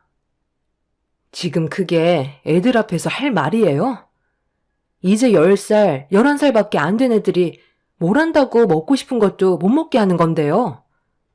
제가 봤을 때 어머님 뭐에 씌었나 봐요. 이런 성격까지는 아니셨는데 형님이 오고 나서부터 아예 딴 사람이 된 것 같아요. 어머 동서, 지금 어머님한테 못하는 말이 없어. 의사인 내가 봐도 애들 너무 뚱뚱해서 살 좀 빼야 돼. 요즘 애들도 고혈압 오는 거 몰라? 얼마 전에 소아과 다녀왔는데 정상이라고 했는데요. 그냥 제 딸들이 꼴 보기 싫어서 그런 거 제가 모를 것 같아요? 시모와 형님과 저녁 준비를 하다가 애들이 배가 고프다는 말에 시부께 전화를 해보니 한참 뒤에나 집에 올 것 같다고 하셔서 먼저 먹으라는 말에 애들 먼저 밥 먹이고 일찍 재우려 했던 것뿐인데 그게 그렇게 마음에 안 드셨는지 애들 손등이 빨갛게 손바닥 자국이 난 걸 보고 너무 화가 치밀어 올랐어요. 그날 이후 모든 걸 따로 하게 되었고 남편도 일을 끝낸 뒤 집으로 들어와 이 사실을 알게 된 이후부터 저희가 따로 나가서 사는 게 좋을 것 같다고 결정을 내렸습니다. 시모와 형님은 눈 하나 깜빡하지 않고 서로 똘똘 뭉치셨죠. 필요할 때는 이용해놓고 원하는 거 해주지 않았다고 애들한테까지 막대하는 시모와 형님을 더 이상 상대하고 싶지 않았어요. 시부도 중간에서 많은 노력을 하셨지만 모든 게 제자리로 돌아오기에는 이미 너무 늦어버렸다는 걸 모두가 알고 있었습니다. 한 사람이 집안을 쑥대밭으로 만들 거라곤 전혀 상상하지 못했었죠. 그렇게 남편은 집을 알아봤고 멀지 않은 곳에 자리를 잡아 이사 가려고 이것저것 준비하고 있는데 시모가 저희 집으로 들어오셨어요. 그리고 저에게 개인적으로 부탁하는 게 아닌 가족 모두가 해야 되는 일이기 때문에 끝내놓고 이사를 가던지 하라며 매년 하던 김장 준비를 하라고 말씀하셨죠. 매년 시모와 김장을 했었을 때는 항상 즐거웠고 집안에 웃음이 끊이지 않았었는데 형님이 오고 나서부터 김장이 너무 싫게 다가왔었어요. 분명 제가 또 거의 다 할 것 같아 차라리 사 먹겠다며 저희 건 만들지 않겠다고 얘기하자 시모는 이미 많은 것들이 준비가 되어 있는 상태라 내년부터 김치를 사서 먹던 알아서 하라며 집으로 돌아가셨네요. 결국 어쩔 수 없이 다음 날부터 가족 모두가 모여 김장을 해야만 했는데 형님은 병원으로 출근을 해서 아이를 돌봐줄 사람이 없었어요. 시숙은 남편과 함께 배추를 나르고 있었고 시모는 재료 손질하기 바빴습니다. 원래는 저도 시모 옆에서 일손을 도와야 했지만 형님의 아이 때문에 어쩔 수 없이 제가 아이를 업고 일손을 도와야만 해서 포대기에 업고 김장을 하기 위해 준비하고 있는데 좀 전까지 정신없이 김장 재료 손질하고 있던 시모가 어디 가셨는지 보이지 않더라고요. 금방 나타나실 줄 알았는데 1시간이 지나도 오시지 않길래 전화를 걸어보니 무슨 일이 있으신지 핸드폰이 꺼져 있었어요. 그런데 그 사이 아이가 배가 많이 고픈지 칭얼거리길래 방에 들어가 보관해 두었던 모유를 먹이려는데 어디서 코 고는 소리가 들리더라고요. 설마 했는데 시모는 김장일을 저에게만 시키고 세상 모르게 자고 있었습니다. 너무 어이가 없어 시모에게 가까이 다가가 아이가 밖에서 오랜 시간 있으면 추울 것 같아 걱정된다며 자고 있던 시모를 깨우는 순간 눈을 뜨고 저를 본 시모가 갑자기 제 머리채를 잡더니 장손 다리 휘어지게 포대기에 엎고 있으면 어떡하냐고 화를 내셨습니다. 너무 갑작스럽게 일어난 돌발 상황이라 대응도 하지 못한 채 무방비로 시모에게 머리채를 뜯겼고 앞으로 엎어진 저에게서 아이를 꺼내어 안으셨어요. 바닥에 내팽겨진 저는 이게 뭐 하는 건가 싶더라고요. 그래서 2번 다시 시모 얼굴 보는 일은 없을 거라며 집 밖으로 뛰쳐나갔습니다. 하지만 시모는 저는 더 이상 필요 없다며 손자만 있으면 된다고 2번 다시 얼굴 볼 생각하지 말라며 더 크게 소리치셨어요. 너무 서러웠던 나머지 눈물을 흘리면서 밖으로 나가 혼자 있고 싶어 대문을 지나 밖으로 나갔는데 누군가 건물 앞에서 얼쩡거리고 있는 한 남자와 눈이 마주쳤어요. 무슨 할 말이 있는 것 같아 누구냐고 물어보니 형님의 이름을 말하면서 찾고 있길래 이유를 물어보는 순간 입이 다물어지지 않을 정도로 엄청난 말을 듣고 말았습니다. 전혀 생각하지 못한 말을 듣게 된 저는 급하게 제 앞에 있던 사람을 조용한 곳으로 데리고 갔어요. 그리고 처음부터 끝까지 모든 일을 전부 다 듣게 되었고 형님의 얼굴을 보고 싶다는 말에 그 사람을 데리고 병원으로 찾아갔습니다. 그런데 자리에 안 계신다는 간호사의 말에 어디 갔냐고 물어보자 옆 건물에 병원이 개원을 하고 있어서 모임을 가지는 것 같다는 말을 들을 수 있었습니다. 그렇게 남자와 함께 개원이 모임에 도착해 병원 문을 여는 순간 뒤에서 시모가 제 이름을 부르며 급하게 쫓아오고 계셨어요. 그리고 그 순간 개원 모임을 가지던 의료진분들의 시선이 전부 저희 쪽으로 쏠렸고 형님과 눈을 마주친 순간 제 옆에 서 있던 남자를 보고 사색이 된 얼굴로 바라보고 있었습니다. 남자는 형님을 발견했는지 천천히 걸음을 옮겼고 그 모습을 본 시모가 남자를 멈춰 세우더니 갑자기 뺨에 손을 올려붙이며 당장 나가라고 소리를 지르기 시작했어요.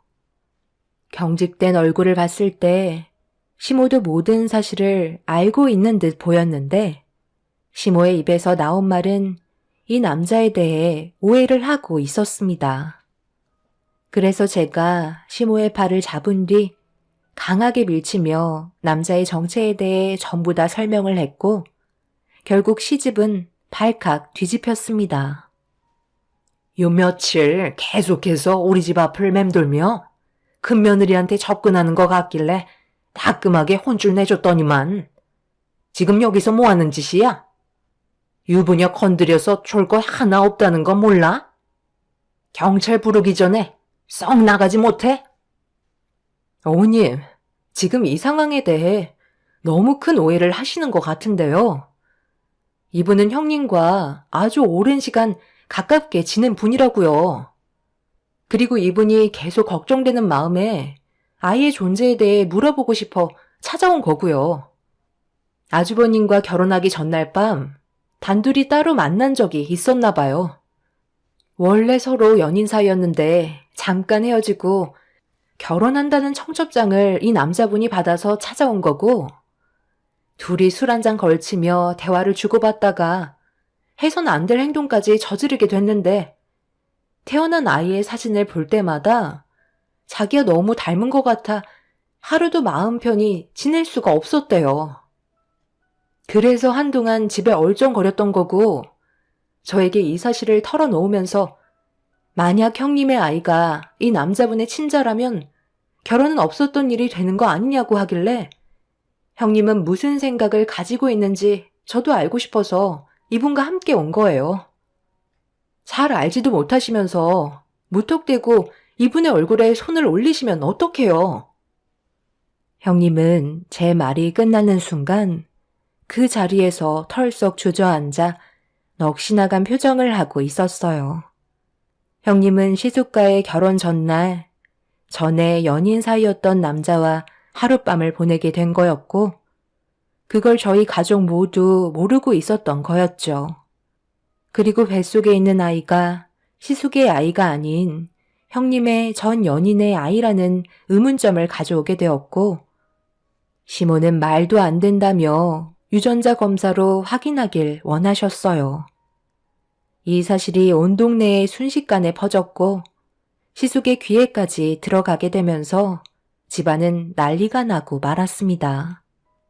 시숙과 결혼하기 전에 전 연인과 잠자리 한 것도 이혼 사유이지만 태어난 아이가 본인 아이로 생각하며 키웠었는데 한순간에 모든 게 무너지고 있었죠. 그렇게 유전자 검사를 하게 된 결과 예상했던 대로 형님의 뱃속에서 태어난 아이는 시숙의 아이가 아닌 형님의 전 연인의 아이로 판정을 받게 되었습니다. 결국 이런 엄청난 일들로 인해 시숙과 형님은 끝내 이혼을 할 수밖에 없었고 현재 혼인 무효 소송을 진행 중입니다. 그 뒤로 시모가 저에게 보이는 행동이 너무 소름 끼칠 정도였어요. 형님과 장손이라고 생각했던 아이까지 전부 떠나보내고 나니 시모의 곁엔 저밖에 없었고 시모는 저에게 했던 행동들에 대해 용서를 구하며 다시 예전의 관계로 돌아가고 싶어 하고 계십니다. 하지만 저는 이미 시모의 마음을 알았기 때문에 전혀 받아줄 마음이 없어요. 지금 현재 같은 건물에서 지내지 않고 따로 나와 살고 있는데 시숙은 정신이 온전치 못해 매일 술에 취해 살고 있는 중이네요. 남편도 시모의 얼굴 보고 싶어 하지 않고 시부 또한 시모와 각방을 쓰며 매일 부부싸움이 벌어지고 계시다 합니다. 시부는 시모와 같이 살고 싶지 않다고 각자 편히 살길 원하시지만 시모는 절대 이혼만큼은 할 수 없다며 시부의 곁에 붙어 있으려고 하시네요. 형님은 저희 가족에게 잠시 머물렀다가 남이 되어 떠나갔지만 남아있는 저희들은 풍비박산이 나고 말았죠. 앞으로 어떻게 살아가야 할지 모르겠어요. 지금 이 상황을 어찌하면 좋을까요? 제 사연 들어주신 분들, 오늘 하루도 가족분들과 행복한 시간 많이 만드시길 바랍니다. 감사합니다.